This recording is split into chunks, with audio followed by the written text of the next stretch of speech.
तो चलिए आज की कुछ प्रमुख खबरों पर नजर डालते हैं। प्रधानमंत्री नरेंद्र मोदी 2 दिन की जापान यात्रा के बाद शनिवार को चीन पहुंचे, जहां वे 31 अगस्त से 1 सितंबर तक होने वाले एससीओ समिट में शामिल होंगे।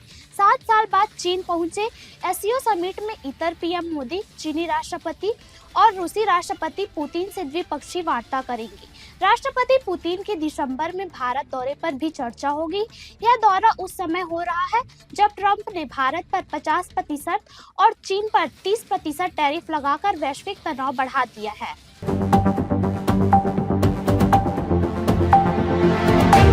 सपा प्रमुख अखिलेश यादव राहुल गांधी की वोटर अधिकार यात्रा में शामिल होने बिहार पहुंचे। राहुल तेजस्वी और रोहिणी के साथ खुली जीप में रोड शो किया। इससे पहले उन्होंने तेजस्वी को गले लगाया और राहुल से 15 मिनट बातचीत की।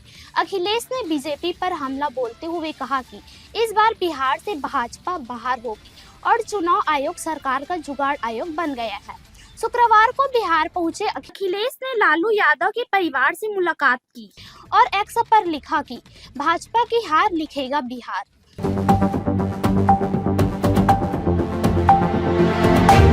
मुख्यमंत्री विष्णु देसाई का 8 दिन का जापान और दक्षिण कोरिया दौरा 30 अगस्त को पूरा हुआ। रायपुर एयरपोर्ट पर पदाधिकारियों और कार्यकर्ताओं ने उनका भव्य स्वागत किया।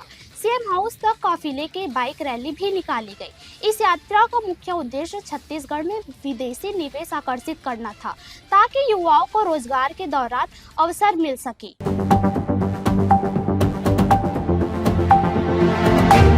पीएम नरेंद्र मोदी का 2 दिन का जापान दौरा भारत और जापान रिश्तों के लिए अहम साबित हुआ।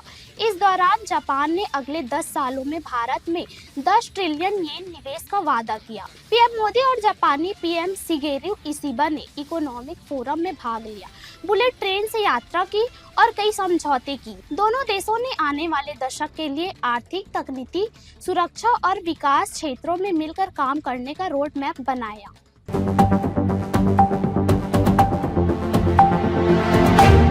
आरा में वोटर अधिकार यात्रा के दौरान तेजस्वी यादव ने खुद को सीएम उम्मीदवार के रूप में पेश किया और जनता से पूछा कि उन्हें डुप्लीकेट सीएम चाहिए या ओरिजिनल।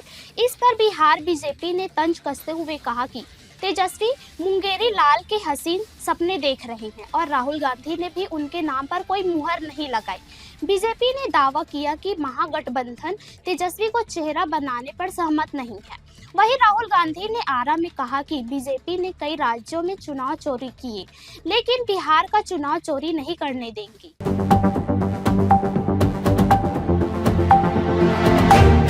ईपीएफओ 3.0 जल्द लॉन्च होने वाला है और इसके साथ कई बड़े बदलाव देखने को मिलेंगे। नए सिस्टम में सदस्य एटीएम और यूपीआई के जरिए सीधा पैसे निकाल सकेंगे, जिससे इमरजेंसी में तुरंत मदद मिलेगी। ऑनलाइन अपडेट और क्लेम प्रोसेस आसान होंगे। ओटीपी वेरिफिकेशन से दफ्तरों के चक्कर नहीं लगाने पड़ेंगे। मृत्यु दावों का निपटान तेज होगा और नॉमिनी को अतिरिक्त कागजात नहीं देने होंगे। इसके साथ ही इसे मोबाइल फ्रेंडली बनाया जा रहा है, ताकि सदस्य कहीं भी बैलेंस और दावों की स्थिति चेक कर सके। ईपीएफओ 3.0 से प्रोसेस तेज, सरल और भारत के अनुकूल बनेगा।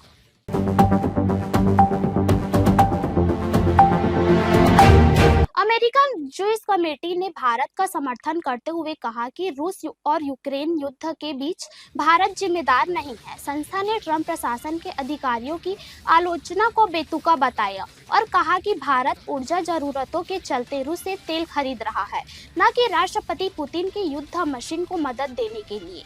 एजेंसी ने भारत को अमेरिका का अहम लोकतांत्रिक साझेदार बताते हुए दोनों देशों के रिश्तों में रीसेट की जरूरत पर जोर दिया। पश्चिमी प्रतिबंधों के बीच भारत द्वारा रूस से सस्ता तेल खरीदना अब भारत और अमेरिका संबंधों में विवाद का कारण बना हुआ है।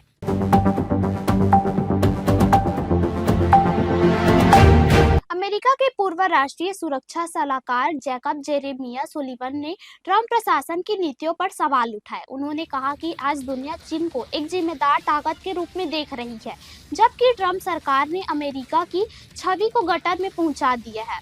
सुलिवन के मुताबिक अब कई देश ब्रांड अमेरिका को खत्म मानते हैं और चीन को विकल्प समझ रहे हैं। भारत पर टैरिफ को लेकर उन्होंने ट्रंप पर हमला बोला। उनका कहना है कि ट्रंप ने निजी गुस्से में आकर भारत पर 50% टैरिफ लगाया, जिससे नई दिल्ली के रिश्ते बिगड़े और भारत को चीन से बातचीत करने के लिए मजबूर होना पड़ा। सुलिवन का तर्क है कि बाइडेन सरकार का मकसद भारत से संबंध मजबूत कर चीन को काउंटर करना था, लेकिन ट्रंप की नीतियों ने इसका उल्टा असर किया।